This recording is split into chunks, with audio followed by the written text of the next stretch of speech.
Bien, continuamos, señores. Joel, buenas tardes y qué gusto tenerte con nosotros aquí en el día de hoy. Muy buenas tardes, un placer estar con ustedes en esta tarde de domingo y pues presto para conversar sobre un tema de tanta importancia para la economía dominicana y para los dominicanos en general.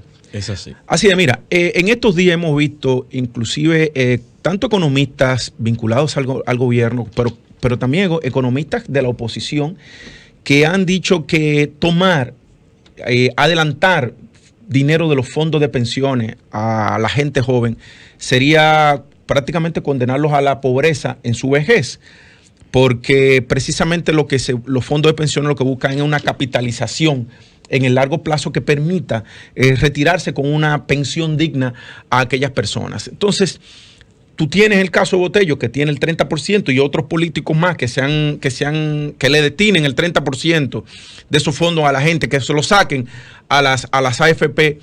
¿Cuál es la posición y cuál es la realidad? ¿Qué pasaría con el sistema en la República Dominicana? Bueno, mira, ante todo yo siempre comento de que es una situación un poco difícil, incómoda, desde el punto de vista que hay que separar la realidad técnica y vamos a decir la realidad económica que vamos a describir en unos minutos versus o frente a la realidad de las personas que están, digamos, en la calle o que tienen dificultades económicas en estos momentos. Lo que quiero decir es que uno tiene que reconocer y sentir por esas personas que están siendo afectadas y estos planteamientos en ningún modo pues van en contra de esas personas, que uno tiene que reconocer esa realidad, pero al mismo tiempo también uno tiene que ser sopesado y tiene que estar muy claro en cuál es la situación o cuál es la información que la cual debe avalar este tipo de decisión.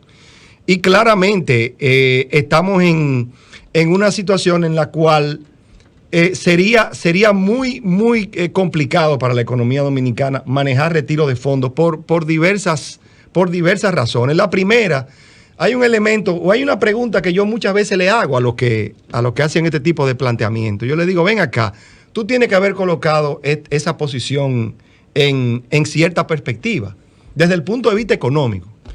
Y una pregunta que yo te quiero hacer es, ¿cuánto? O sea, tú estás hablando de que el 30% son 707 mil millones de pesos la totalidad de los fondos de pensión en estos momentos, lo que se conoce como el T1. El 30%, ustedes están hablando de devolver alrededor de 270 mil millones de pesos. ¿Por qué ustedes nunca han puesto eso en perspectiva? ¿Cuánto es el circulante que maneja la economía dominicana en estos momentos? Sí, es una gran pregunta. Eso ustedes nunca han escuchado a nadie hablar de el M1. El M1. En política macroeconómica. El M1 son 550 mil millones de pesos. Entonces estamos hablando de llevar... No, tú quieres un proceso inflacionario inmediato. Entonces no hay que pensar mucho para se le van por ahí mismo. Para entender esa... Y al final de cuentas, los mismos beneficiados serían los perjudicados. ¿Por qué? Porque obviamente a usted le están entregando unos recursos hoy, pero el otro 70% que está perdería un valor igual o mayor al que usted le están entregando. En pocas palabras, le están pagando con su propio dinero. Exactamente. Entonces, o a costa de usted perder lo mismo en los fondos que le quedan. Y eso realmente, señores, hay que explicarlo, hay que profundizarlo para que la gente lo pueda, pues claramente entender. Y hay muchos ejemplos en la historia de esas situaciones. Por ejemplo, yo le digo eso es volver al siglo XIX. Yo le decía, señores, Buenaventura Báez, en el siglo XIX, tenía una deuda con unos tabaqueros en Santiago. Y emitió un dinero, le pagó a los tabaqueros, y cuando los tabaqueros se dieron cuenta, con lo que le habían pagado no valía nada. Eso es una equivalencia a lo que estaríamos tratando de provocar en una situación como República Dominicana. Pero hay diferencias importantes también con otros procesos, porque al final de cuentas, esos fondos no están disponibles, esos fondos están invertidos, están bien invertidos. Han tenido una rentabilidad para los propios cotizantes y afiliados muy importante. ¿En cuáles sectores están invertidos? Bueno, ahora mismo, y eso es uno de los argumentos. El portafolio de inversión que tienen. Está alrededor de, hay un 80% en total entre Hacienda y Banco Central. Okay. Eso es correcto. Pero hay ya va por un 11% la inversión en sectores productivos.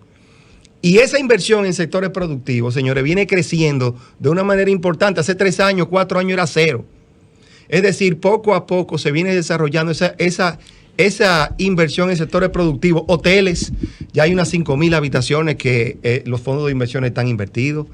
Ya hay inversión en el sector eléctrico. En el sector eléctrico que vamos a llamarle no contaminante también, como por ejemplo todo lo que tiene que ver con la energía de viento.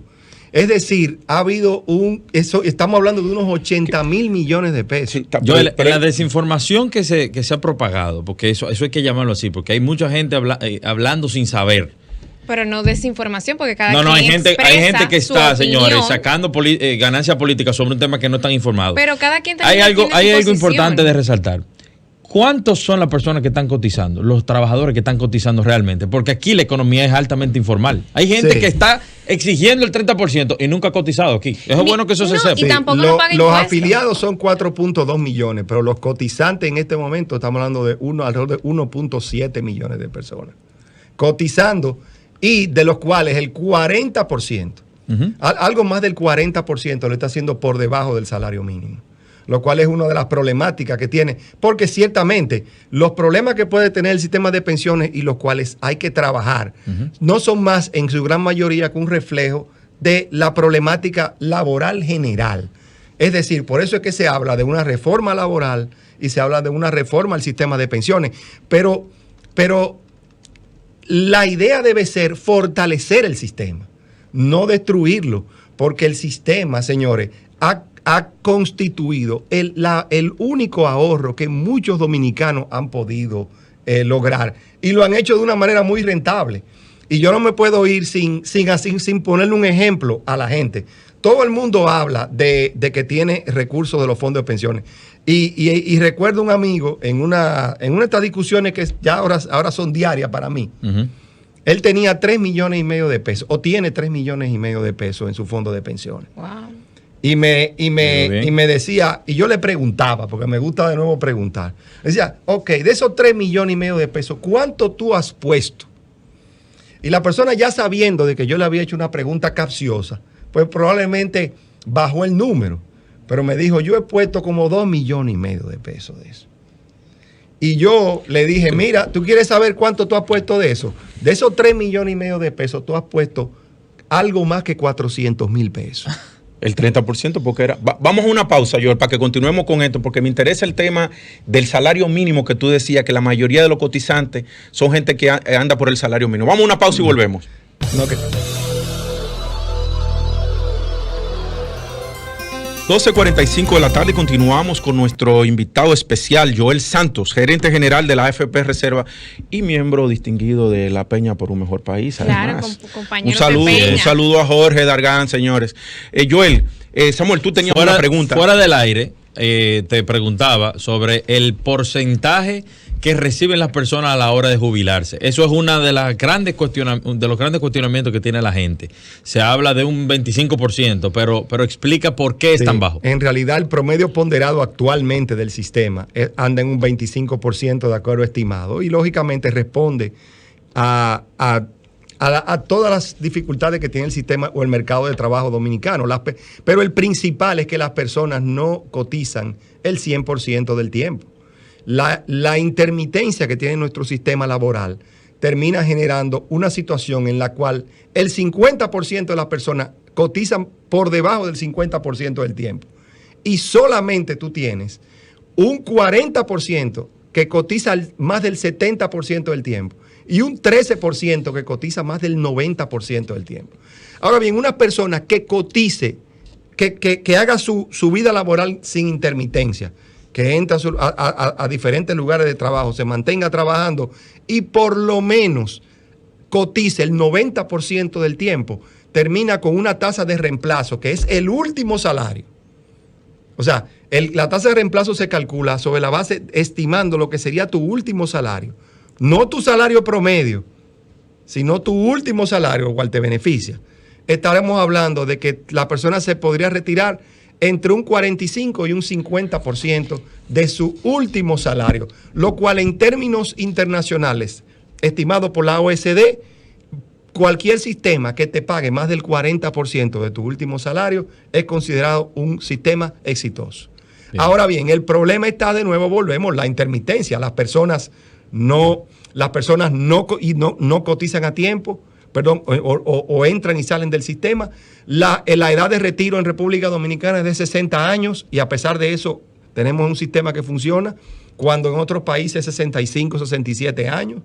Tenemos obviamente lo que mencioné de que más del 40% de las personas están cotizando por debajo del salario mínimo por diversas razones, porque la Seguridad Social tiene una forma de calcular un salario mínimo diferente y también por la misma intermitencia. Tenemos muchas personas que trabajan medio tiempo o trabajan... ¿Tienen varios trabajos? No, o trabajan particularmente en los fines de semana, por ejemplo, en diferentes sectores, o trabajan 2 horas al día. Todos esos aspectos, pues obviamente termina manejándose o termina afectando a lo que es un sistema de pensiones, reiterando, señores, que una vez los recursos están dentro del sistema, se multiplican de manera importante. República Dominicana es el país del mundo con la rentabilidad real más alta en los últimos 10 años, fuera de los países de la OECD, es decir, los países desarrollados. Es decir, de los países no desarrollados, la rentabilidad real del 7% en los últimos 10 años es la más alta, lo que ha permitido multiplicar bastante los recursos. Un 53% de los recursos que tienen los fondos hoy día ha sido generado por la rentabilidad. Y también quiero agregar, porque se dice, pero que nada más invierten en Hacienda y Banco Central. Señores, Hacienda y Banco Central tienen más de 80 series distintas de inversión. Es decir, que se genera una rentabilidad por medio de la compra y venta constante de estos títulos por los expertos que tienen hoy día la AFP. Es decir, que las AFP han podido generar una rentabilidad y un valor agregado importante a sus cotizantes y afiliados. ¿Cuánto que se gana realmente una AFP por gestionar eso? La gestión es de 1.15, bajando cada año a partir de enero, por ejemplo, del 2022 es 1.10 y así va bajando hasta llegar a 0.75 en el 2030. Cualquier inversionista que maneje fondos te cobra el 2 y el 3% por la gestión. En los puestos de bolsa. Cualquier intermediario. Okay. Entonces, estamos hablando de que el cargo es de 1.15, bajando en los años hasta llegar a 0.75. Esa es la comisión que se cobra. Yo tengo 2 preguntas en una. Y le voy a decir una cosa. El año pasado, porque todo el mundo sí se ha dado a conocer la ganancia de las AFP, que las AFP ganaron 4.000 millones de pesos. Hay que aclarar 2 cosas sobre eso. Sí se ganaron 4.000 millones el año pasado, de los cuales 3.000 millones es por manejar los fondos. 1.000 millones lo ganaron porque las AFP también invierten bajo su propia cuenta, sus propios recursos, lo invierten en portafolios parecidos al sistema y generan también una ganancia. Es decir, aquella historia aquella historia del que vendía cosas para los calvos, que decía yo no solo soy el dueño de la empresa, sino que también soy cliente. Bueno, pues lo mismo hacen la AFP, lo que implica que creen en lo que están haciendo desde el punto de vista de administración de fondos. Lo segundo es que durante ese 2020, si bien ganaron 4.000 millones, le generaron a los cotizantes y a los afiliados 58.000 millones de pesos durante ese año. Es decir, 13 veces lo que se ganaron. Y esas cosas, señores, hay que preguntarle a las otras administraciones de los famosos fondos los famosos fondos de reparto y demás, que hagan un disclosure, que hagan una explicación de todos estos datos de esos fondos. ¿Cuántos generaron y cuánto se manejó en esos fondos para poder comparar? porque hay una gran ventaja de transparencia, y es que las informaciones que maneja el sistema de pensiones dominicano y las informaciones que maneja, pues cuando digo el de capitalización individual y lo que manejan las AFP es información auditada, información pública que todo el mundo conoce. Por eso es que da gusto cuando alguien agarra su celular y dice, no, yo sé cuánto yo tengo. Todos los meses me llega mi reporte con todo lo que yo he ganado. Y esa transparencia implica que hay una supervisión sobre el sistema. Y por eso también es importante y eso hay que resaltarlo. Julia. Ya para poder cerrar un poco el tema, ¿por qué se ha politizado? ¿Por qué ahora se quieren, después de lo que sufrimos en el 2020, el tema del 30%? ¿O qué se le podría hacer? O sea, ¿cuáles son los desafíos? Porque la ley tiene muchísimas oportunidades ahora. Y Continúa, para que él corresponda a tu pregunta, yo le voy a hacer una, porque ya no queda poco tiempo para que él cierre. Aparte de lo que ella te dice, el tema de la politización, ¿qué pasaría si no tuviéramos la AFP? O si tú me puedes hacer un paralelismo entre lo que había antes y lo que hay ahora. Esos fondos estarían en un sistema de reparto que la mayoría de los países, sistemas de reparto del mundo, están quebrados. La mayoría de los países del mundo no saben qué hacer porque los sistemas de reparto funcionan en que tú estás pagando, pero tú estás pagando para el retiro de los del día de hoy. Un paso atrás. Ok. Entonces, obviamente, en la medida que la salud mundial ha mejorado, las personas han podido incrementar sus años de vida, tienen sistemas definidos y obviamente por ejemplo, lo que pasa los jóvenes de hoy están tratando de pagar para esas personas que se están retirando. Como resultado de eso, por eso es que ustedes ven políticas migratorias en Europa. Ahí donde voy. En España se habla de que el sistema de seguridad social prácticamente está en colapso porque tú tienes una sociedad que la gente no está pariendo, la población demográficamente va decreciendo y entonces tú no tienes jóvenes que trabajen para cubrir la pensión de los que se van a retirar. Y evitar la quiebra no solo de los sistemas de pensiones, sino de los países. Claro. Porque se convierte en una deuda de los países. ¿Y por qué se politiza el tema? Bueno, señores, es una demanda real que tiene la población, coyuntural, una necesidad. Eso yo lo dije al principio, que hay que reconocerlo. Y lamentablemente los políticos se aprovechan de esta situación.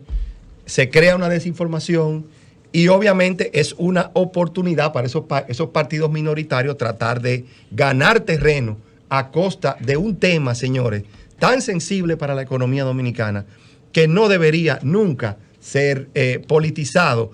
Y si hay un debate que sea en el terreno técnico, donde todos los temas se pongan, porque ustedes todos los argumentos que escuchan, ustedes no escuchan ninguna cifra, fuera de la de los 4.000 millones, la única que se dice.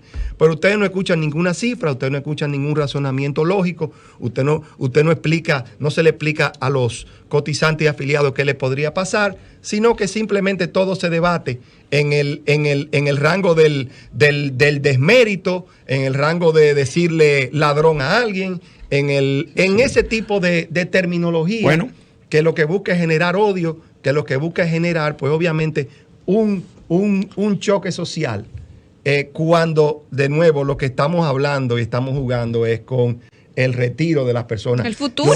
Sí hay que atender los problemas coyunturales de la gente, pero hay que buscar los escenarios adecuados. Sí, el sistema puede mejorar. Y yo voy a mencionar uno aquí rápidamente. Señores, deberíamos estar discutiendo brevemente cómo le vamos a dar salud a los pensionados. Claro. Sí, es verdad. Eso es un tema que hay que debatir. Deberíamos pensar en cómo generar más ahorro voluntario. Sí. Para mencionar solamente dos, obviamente hay muchas más. Vamos a seguir ese tema. Joel, la próxima invitación es para que tú nos digas entonces cómo va la AFP Reservas. Claro. Que se quedó ese tema en el tintero. Pero te damos las gracias en el día de hoy por haber venido a compartir con nosotros y nuestra audiencia nacional e internacional en Modo Opinión. De manera que muchísimas gracias por tu tiempo. Señores, hasta el próximo domingo. Modo Opinión por Sol 106.5 FM. No olviden seguirnos en las redes sociales y en el canal de YouTube.